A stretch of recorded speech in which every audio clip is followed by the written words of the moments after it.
السلام علیکم دوستوں، خوش آمدید کہتا ہوں آپ کو اپنے YouTube channel first aid medical centre میں۔ ہمارے اس چینل میں آپ کو ہر قسم کی میڈیکل فیلڈ سے ریلیٹڈ معلومات ملے گی، اور خاص طور پر چائلڈ کے حوالے سے۔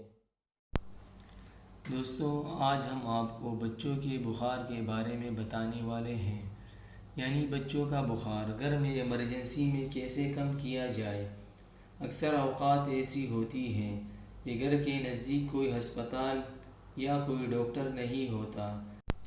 مطلب کہ اگر آپ گاؤں میں ہوں یا اگر آپ کوئی ایسی جگہ پر ہوں جہاں آپ کو کوئی ڈاکٹر آسانی سے میسر نہیں، اور نہ کوئی اسپتال وغیرہ ہے، اور یا کوئی اور مسئلہ ہو جس کی بنا پر آپ کو ہسپتال یا کسی ڈاکٹر کی سہولت میسر نہیں ہو، تو یہ ویڈیو آپ لازمی اور مکمل دیکھیے۔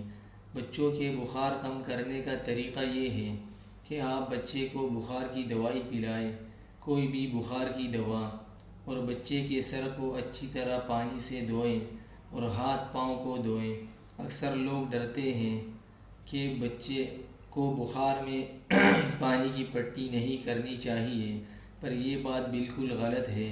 اکثر لوگ کہتے ہیں کہ بچے کا سینہ خراب ہے یا کھانسی ہے، تو دوستوں، اگر آپ کے بچے کا سینہ بھی خراب ہے تو بھی آپ بچے کے ہاتھ اور پاؤں وغیرہ سر پر ٹھنڈے پانی کی پٹی کر سکتے ہیں۔ اس سے بچے کے سینے کو کوئی تکلیف نہیں پہنچتی۔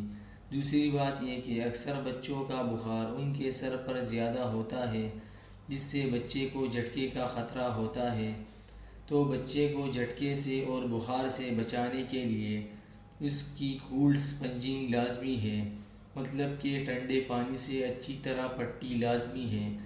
اس طرح اگر بڑے بچوں کو یا بڑوں کو بخار ہو جائے تو بخار کی کوئی گولی دے سکتے ہیں، اور ہاتھ پاؤں اور سر کو اچھی طرح دھونا چاہیے، اور ساتھ ساتھ ٹھنڈے پانی کی کولڈ پٹی کرنی چاہیے، یعنی ٹھنڈے پانی سے اچھی طرح پٹی کرنی چاہیے۔ اس سے بخار 20 سے 30 منٹ میں گارنٹی سے کم ہو جاتا ہے۔ امید کرتا ہوں دوستو آج کی ویڈیو آپ کو پسند آ چکی ہوگی۔ مزید میڈیکل فیلڈ کے حوالے سے آپ ہمارے چینل کو دیکھتے رہیے، اور سبسکرائب کیجیے ہمارے یوٹیوب چینل کو، اور بیل آئیکن پر کلک کیجیے۔